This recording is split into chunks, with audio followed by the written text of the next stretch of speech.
आपने batting app सपना 11 और ड्रीम छल्ला का नाम जरूर सुना होगा, जिसमें बताते हैं कि आप रातों रात करोड़पति बन जाएंगे, थोड़े से पैसे लगाएंगे करोड़पति बन जाएंगे। उसमें करोड़पति बनते हैं ऐप वाले और आप बनते हैं गरीब।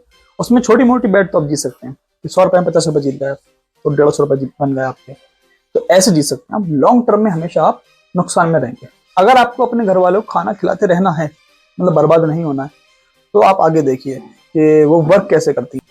प्रोबेबिलिटी क्या होता है? चांस होता है कोई भी चीज कितना आ सकती है और कितना नहीं आ सकती है।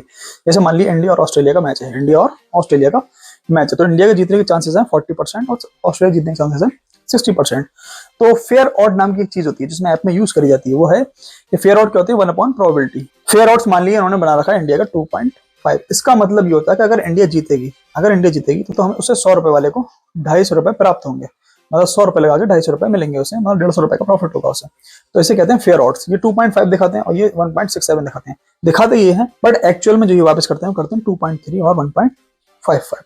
इसमें एक वर्ड है जो है बहुत important, house age. House ageing कहते हैं। हाउस एज क्या होता है कि आप ये समझ लें एस्टिमेटेड वैल्यू कैसे निकालते हैं। तो एक फॉर्मूला होता है कि PW, वो नहीं फिजिक्स वाला, प्रोबेबिलिटी ऑफ विन की मल्टीप्लाई विन से, मतलब विन पे पैसा कितना मिलेगा, प्रोबेबिलिटी ऑफ लूज और लूज पे पैसा कितना जाएगा आपका। एग्जाम्पल के तौर पे प्रोबेबिलिटी ऑफ की विन जो है वो 0.4 है, मतलब 100 से डिवाइड कर देते हैं तो 40% में 100 डिवाइड करेंगे तो 0.4 आएगा।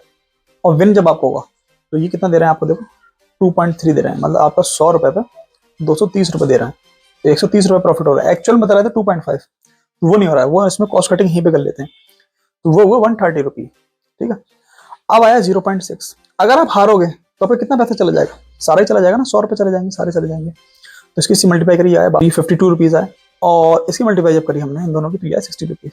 तो अब यहाँ ओवरऑल देखो हमेशा आपको नुकसान होगा 8 रुपए का। माइनस, हमें माइनस का 8 रुपए क्या शो कर रहे हैं कि आपको हमेशा लॉस होगा 8 रुपए का। अब आप क्रिकेट वाला एग्जाम्पल ले लो कि किसी इंसान ने 100 रुपए वाली बैट जो है, 100 रुपए वाली बैट जो है उसने 100 खेली। कितनी खेली? 100 खेली 100 रुपए वाली बैट।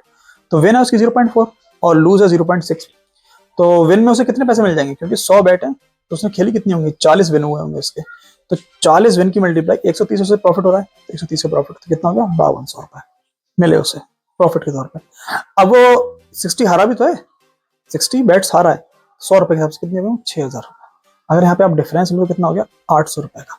तो ये बताया था ऊपर मैंने कि माइनस का 8 का क्या रहा है, हमेशा आपको लॉन्ग टर्म नुकसान होगा। तो आपने भले ही आपको लग रहा होगा मैंने जीते कितने बहुत से पैसे 5200 रुपए, तो आपने हारे भी तो है 6000 रुपए।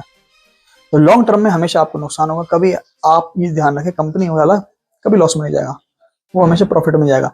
एक तो प्रॉफिट में गया वो यहाँ से,